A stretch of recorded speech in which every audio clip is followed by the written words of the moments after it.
faliana indray ry mpiara-mianatra namana isany a no iaonanay mianadahy amin'izao sabata izao aminao a nity sabata ity ka nylorana ny fiarabana omba ampirarian-tsoa ny fiadanany tompo any ho aminao sy ny ankohonanao ary irarianarina ny lesona sekoly sabata zay rahantsika mandinika eto hatrany hatrany mba hitondra fiovam-po hitondra antsika mandrakariva ho amin'ny fifandraisana kaiky eo amin'Andriamanitra mihoatra noho ny teo aloha. Miarabanao ihany keo namako a tafaraka andrayntsika amin'ity androany ity. Andeha tombotsika amin'ny mivavaka izao fiarahana izao hivavaka isika tompoko. Andriamanitra rainay tsara indrindra izay any an-danitra misaotra ny amin'ity sabata mahafinaritra ity.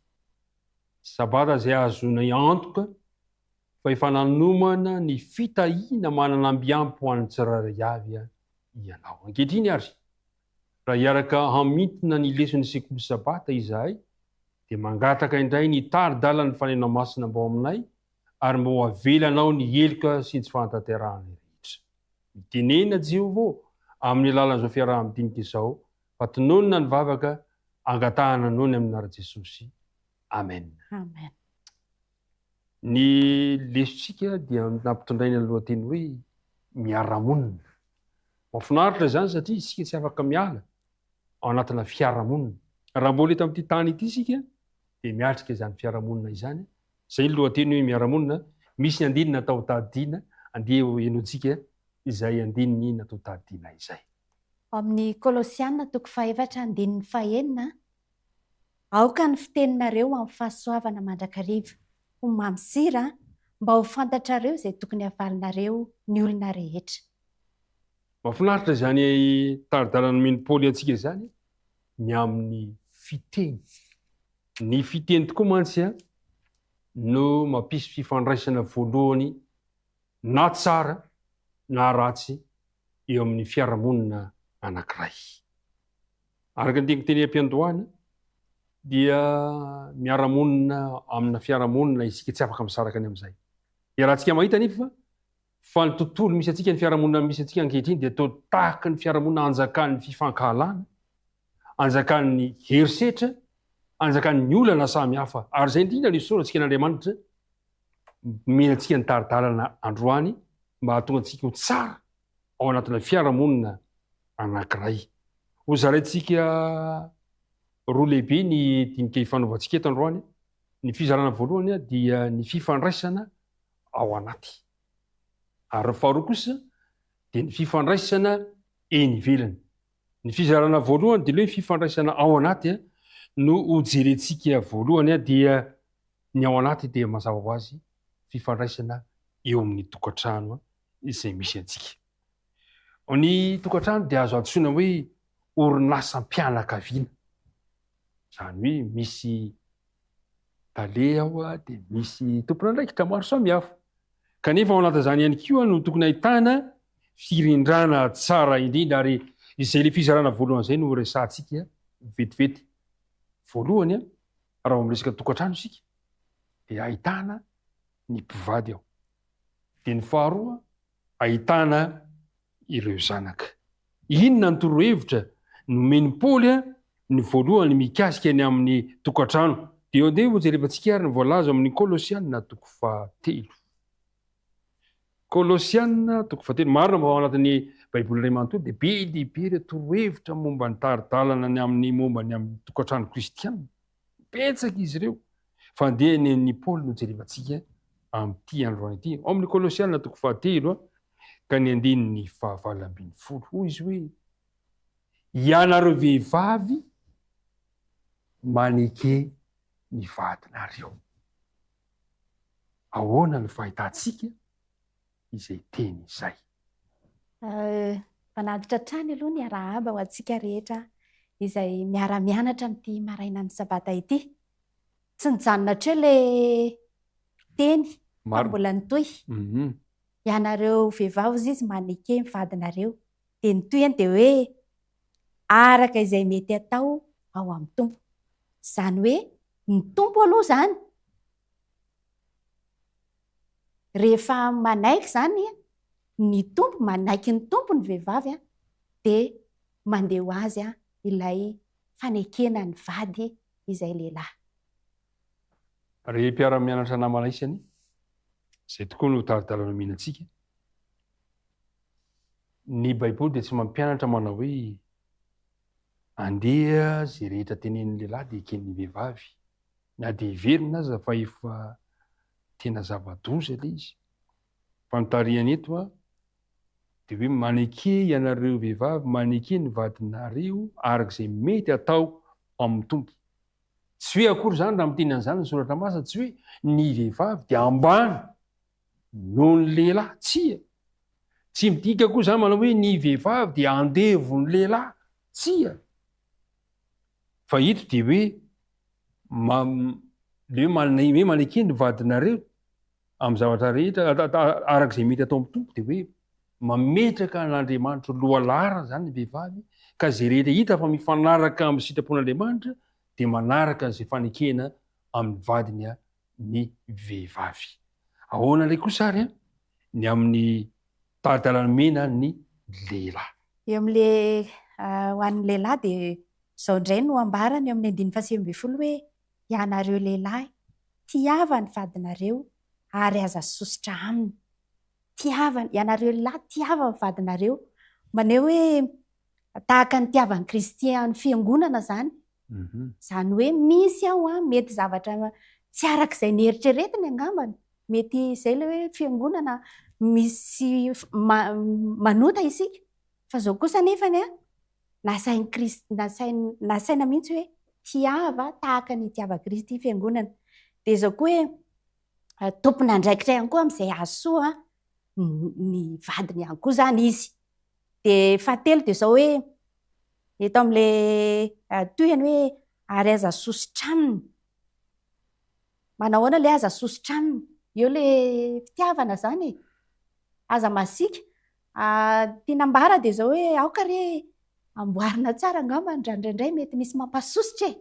Dia tsy le masika be, tsy le mampatezitra be, fa zao kosa hoe aza manao ohatra hoe na manao fihetsika mety afara herisetra le izy raha ohatra ka izay no mitranga. Dia mety hisy fahoriana koa hianjady amin'ilay vehivavy, fa zao torohevitra hoe ianareo lehilahy mahafoaka zavatra betsaka zany hoe tiava ny vadinareo. Re mpiara-mianatra namana isany raha izay taridalana Paoly izay no resahana, dia ao an-tokantrano zany dia tokony hisy fitim-pifamaly, hisy fifampiresahana, fiaraha-midinika fitadiavana vahaolana mpandroso ny tokantrano, hisy fiaraha-miasa mahafinaritra. Ary ity anankiray mba hifampiresahana, raha mba azo atao ny mifamaly eo amason'ny ankizy, ny mpivady. Zavatra misy moa amin'izao fotoana izao lasa mianjaanja eo any atrehan'ny ankizy ny tabataba sy ny disadisa n'ilay mpivady. Faramarihana kely hoe fototra anankiray amin'le fahasambarana ao tokantrano ny fifandraisan'ny mpivady. Dia tiako marihana hoe indraindray manapatra fahefana ny lehilahy amin'ilay hoe ianareo vehivavy maneke ny vadinareo. Fa misy fotoana izay tsara marihana fa rehefa miaino ny feon'ny vadiny lehilahy dia mahita tombontsoana, mahita vokatra tsara avy amin'izay. Zany fanamarihana kely izay. Andeha arintsika hijery an'ilay ao anatin'ny fizarana voalohany ihany amin'ilay hoe fifandraisana anaty dia ny amin'ny satria ny fiarahamonina ao tokantrano tsy ny mpivady ihany, fa misy koa ny zanaka. Marina fa tsy andraikitry ny ray aman-dreny ihany zany misy firendrana anatin'ny fiarahamonina, fa eo ihany koa ny zanaka. Ahoana no torohevitra nomeny Paoly ho an'ny zanaka? Zao no voalaza eo amin'ny 9:20. Ianareo zanaka, maneke ny ray aman-dreninareo amin'ny zavatra rehetra, fankasitrahana amin'ny tompo izany. Tena misy andraikitra ngeza be zany apetraka ho an'ny zanaka dia ny mba hanekena ny tompo. Io le didin'Andriamanitra manao hoe manaja ny rainao sy ny reninao mba ho maro andro ianao amin'ny tany izay omeny Jehovah Andriamanitra ao ho anao. Inona koa sary? Ny andraikitry ny ray aman-dreny. 9:20 dia milaza izy hoe ianareo ray aza mampahasosotra ny zanakareo fa andreo mamofo izy.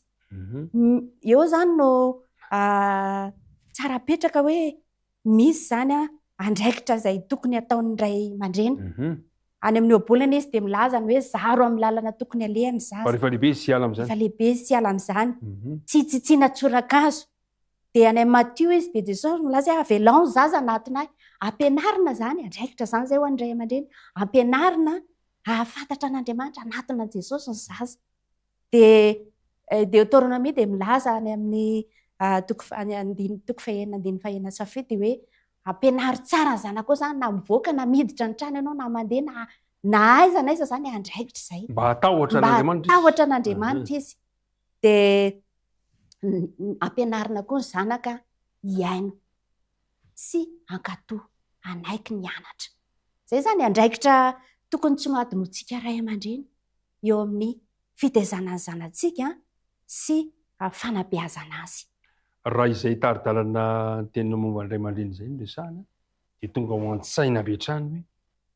ilain'ny isam-pianakaviana zany ny mampisy fotoam-pivavahana ao an-tokantrano tena ilaina ny fanompoam-pivavahana ao an-tokantrano izy moa no tena mitarika azy ao eo zany manana andraikitra ny ray aman-dreny indrindra ny raim-pianakaviana eto zany dia miantso antsika raim-pianakaviana rehetra raha azo atao dia andao isika mihitsy nitarika ny fiaraha-mivavaka ao anatin'ny tokantrano misy antsika ao satria tena zava-dehibe misy fikarohana natao mantsy manao hoe raha maka ny am-piangonana ny ray sy ny reny dia ambony kokoa ny tahany fakanisan'ny zanaka ny am-piangonana tsy tapaka mifanoatra amin'izany kosa no mitranga raha ny ray na ny reny ihany maka ny am-piangonana ina no mitranga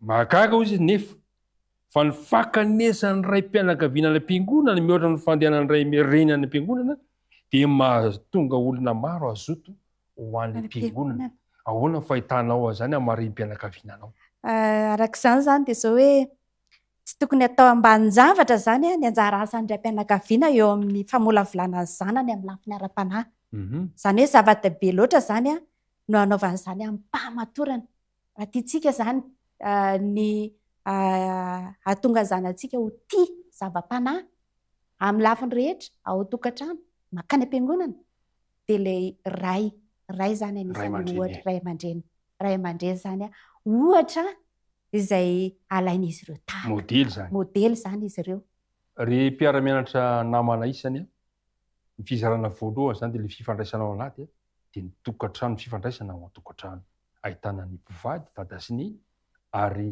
ireo zanaka tokony isy fivindrana mahafinaritra ao zany no ahitana zany hoe rivotry ny lanitra izany ao zany hoe zay le misy le mpamorokira anankiray hoe ny fiainan'ny lanitra ambony izy dia andramako sahady ity ao an-tokantrano no manomboka izay fifandraisana izay le hoe miara-monina ao an-tokantrano irina zany ny tokantrano misy antsika rehetra mba tokantrano miaina tsara fiarahamonina mirindra ahitana zany hoe fitia mifamaly ny zanaka tia ny ray aman-dreny ny ray aman-dreny tia ny zanaka dada sy niny mifankatiana keo nde hiditra fizarana faharoa isika dia ny fifandraisana ny amin'ny any ivelany fifandraisana amin'ny any ivelany dia misy ka fizarana anaky telo resantsika ao anatin'izy io voalohany amin'ny mahafiarahamonina antsika maha-olobelantsika dia mifandray amin'ny olona miarabelo amintsika tsika amin'ny fivelomana amin'ny resaka arakasa zany ary amin'ny resaka arakasa zany tsika dia ahitantsika hoe ny mpampiasa sy ny mpiasa amin'ny teny anankiray izy hoe ny tompo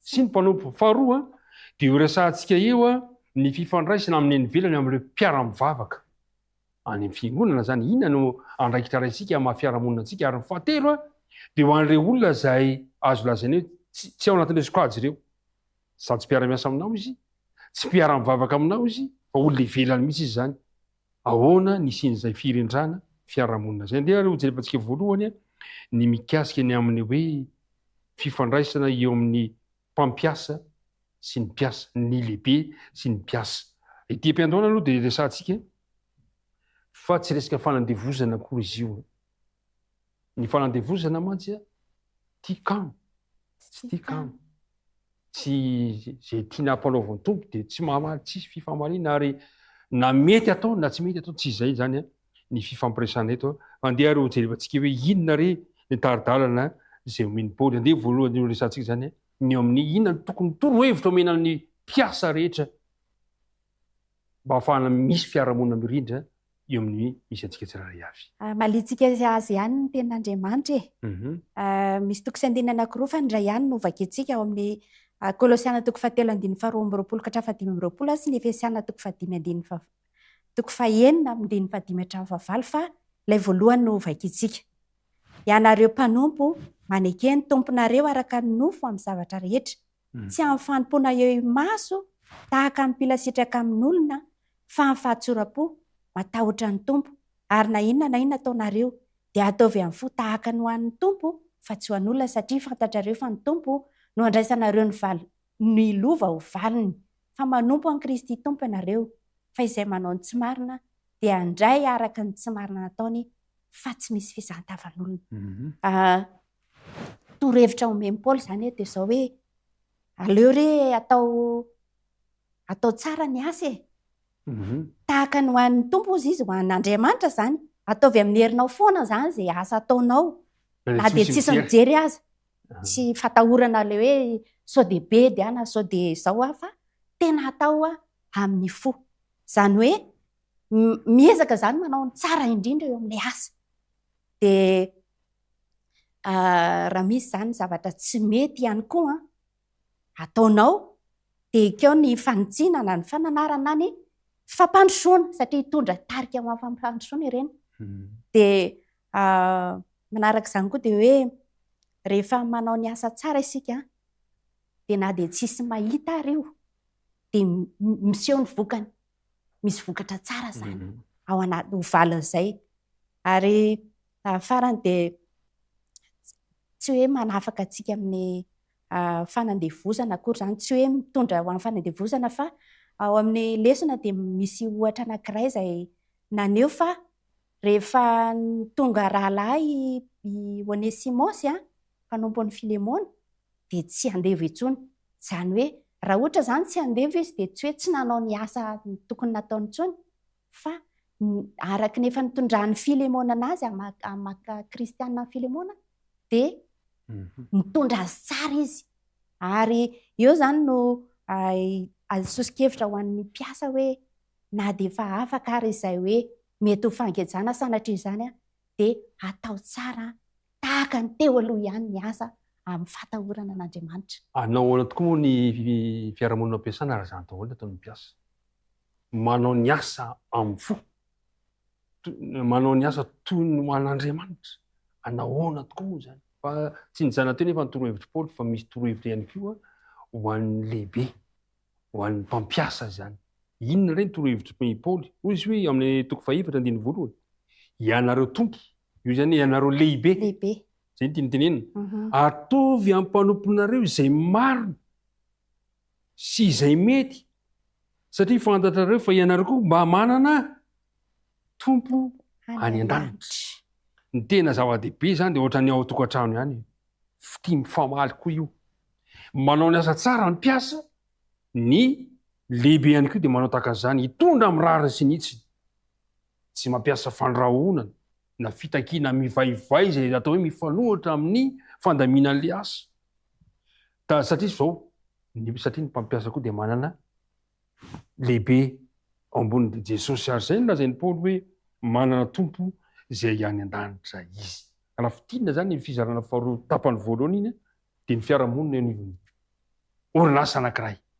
Tokony hafinaritra zany. Tokony hafinaritra. Indray mandeha izy vao tsy ela akory nahitana an'izany ny mpiara-miasa rehetra dia tena naneho fankasitrahana n'ilay mpampiasa. Tena mpitiavana ary an-dranomaso mihitsy no nandraisan'ilay mpampiasa ny tena nataon'ilay mpiasa hoe ay mba tsapa. Eo izy ilay mpiara-miasa hoe tena tsapanay ikio ny fitiavanao anay amin'ny mpiara-miasa rehetra. Mahafinaritra zany ary fiarahamonina mirindra tahaka an'izany dia ilaitsika. Fizarany manaraka indray dia horesantsika ny fiarahamonina eny ivelany ihany koa dia eo anivon'ny mpiara-mivavaka na ny fiangonana. Ahoana indray ny mikasika ina torohevitra izay nambaran'ny Paoly ho antsika mikasika ny amin'izay hoe mpiara-mivavaka izay, satria fantatsika tsara fa tsy afaka misaraka amin'ireo mambra ny fiangonana ihany koa isika mampivavaka antsika.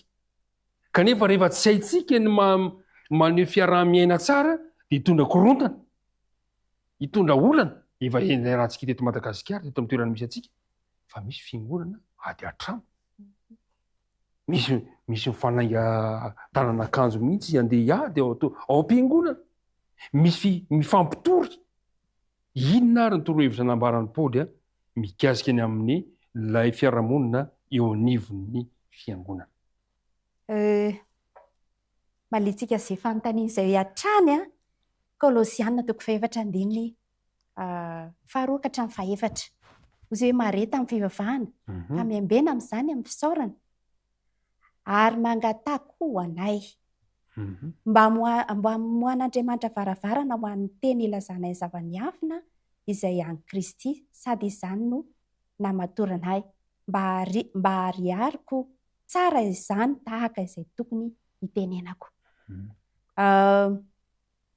Eto izany dia hoe aoka ozy izy mivavao anay. Teny manandanja izay nampianarin'i Paoly izany makasika amin'ny tokony hivavahana ho an'ny hafa. Tsy tokony adinoana izany ny mifampivavaka ao amin'ny fiangonana. Ary eo foana moa rehefa tenenina ilay izy dia mba tokony tena hatao ao fa hivavaka ho anao fa indraindray rehefa lasa ianao dia adinonao ilay mivavaka. Mampahirena izany hoe misy olona eo anatin'ny toe-javatra sarotra iny dia misy mpiara-mivavaka anao tena mahereza fa hivavaka ho anao zahay. Tena ilaina ny fampivavaka. Satria ny vavaky ny any amin'ny Jakoba izy dia milaza hoe ny vavaky ny marina dia mahery indrindra, mandaitra izany. Rehefa mivavaka isika dia izao no Anna Maria amin'ny Paoly ny mivavaka hoe eo amin'ilay Kolosiana 4:2 ilay mahareta. Ina ilay hoe mahareta? Izany hoe indraindray tsy eo ny eo ilay hivavaka novalina fa mila faharetana. Dia miambena ozy izy amin'izany amin'ny fisaorana. Izany hoe maneho vavaka feno finoana izany. Ilay vavaka sandratsika. Hivavaka mandrakariva dia tsy mitsahatra ary na dia tsy rehefa mivavaka isika indraindray tsy fantatsika akory izay vavaka tokony hotononina. Fa ilay fanahy masina mihitsy no angatahana hiara-miasa amin'ny finoana mba hatateraka ny vavaka izay ataontsika. Misy amin'ny dikadiny hafa koa ilay mahareta dia lazainy hoe amin'ny kafanampo. Maharitra ianao amin'ny kafanampo. Mila mifampivavaka isika, ry mpiara-mivavaka rehetra isany mifampivavaka, ndao hifampivavaka isika. Rehefa mifampivavaka isika dia voasoroka ny karazana olana maro samihafa. Rehefa mifampivavaka ny mambra ny fiangonana dia mirindra ho azy ny fiarahamonina ao anatin' izany fiangonana izany. Ary hoy ny mpanoratra anankiray ao amin'ilay boky Tana masoandro ny fahasalamana dia hoy izy hoe tsy ilayntsika mandrakariva tsy akory niondrika raha hivavaka. Kolokoloa ny fahazarana miresaka amin'ny mpamonjy rehefa irery ianao.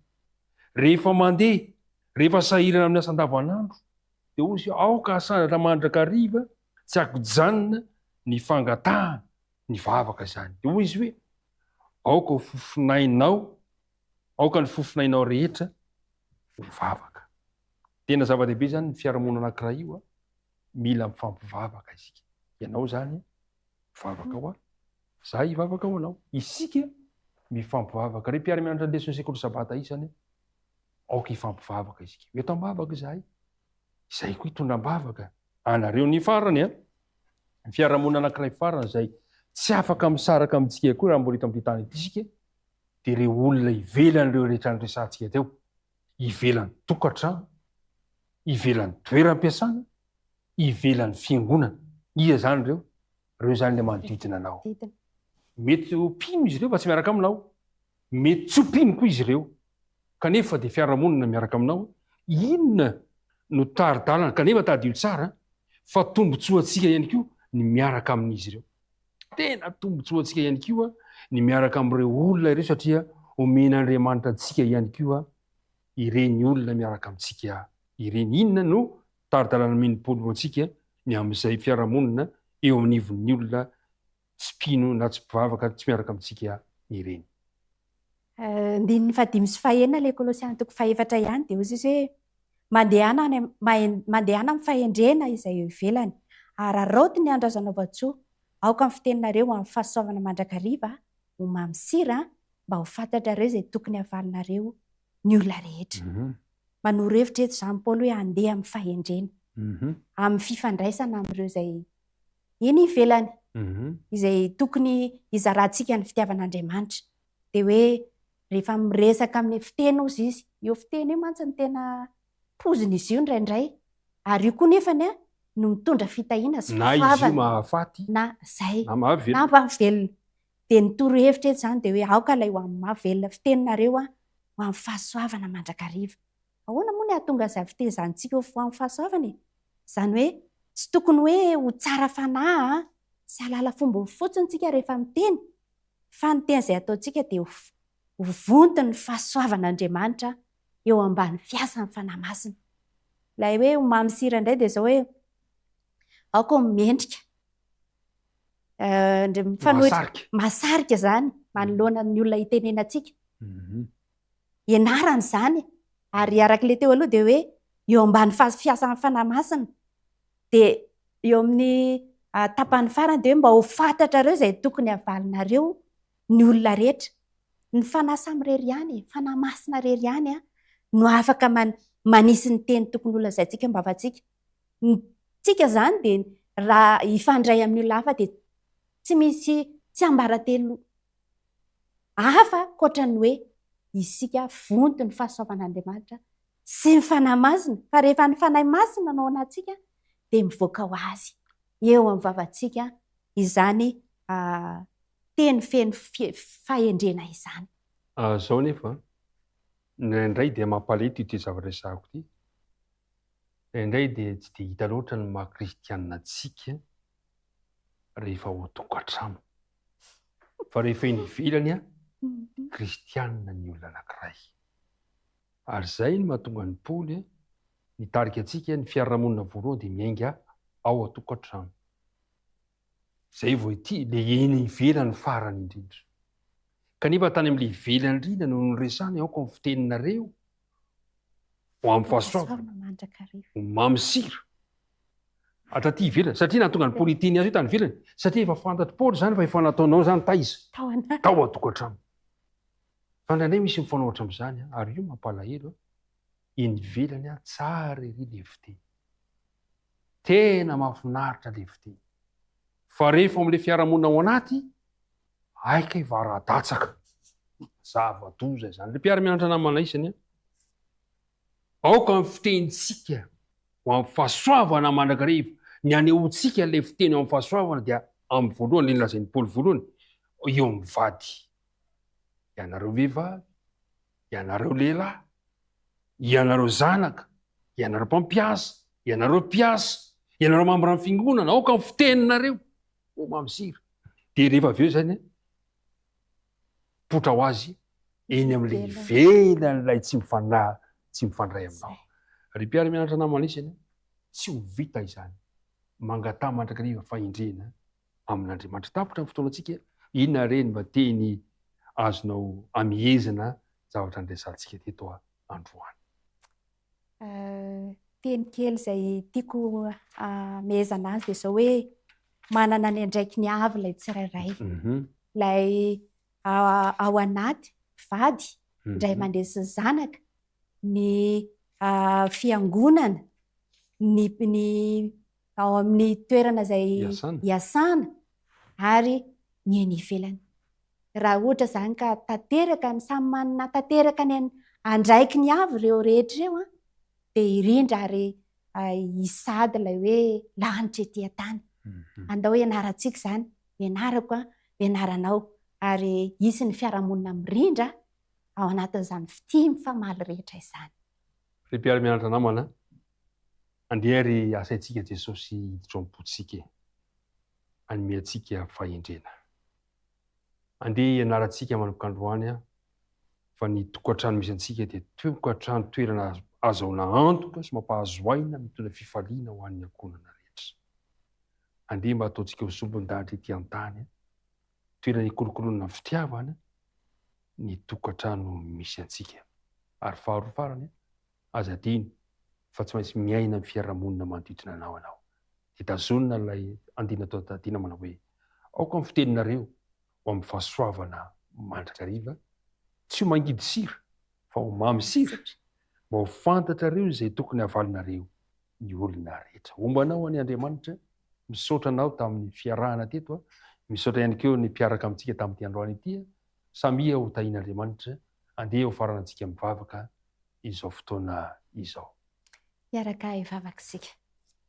Jehovah Tompo Andriamanitra io, fisaorana sy fakasitrahana tolotrainao no ity fotoana manokana androany ity izay ny anaranay izany lesona izany. Aoka hikosika ny tsy fahatanterahana sy ny tsy famendrehanay ianao, fa hanome kosa ny fanahy masina mba hahatonga izany teny izany hitoetra ty anatinay ary ho ampiarinay amin'ny fiainana andavanandronay rehetra. Maniry izahay ny anana fiainana toy ny an'ny lanitra sady koa tehirizo aty amponay izany teny rehetra izany Andriamanitra. Hiasa ty anatinay izany ary ny fiainanao masina no ampatsiahanay izany mandrakariva.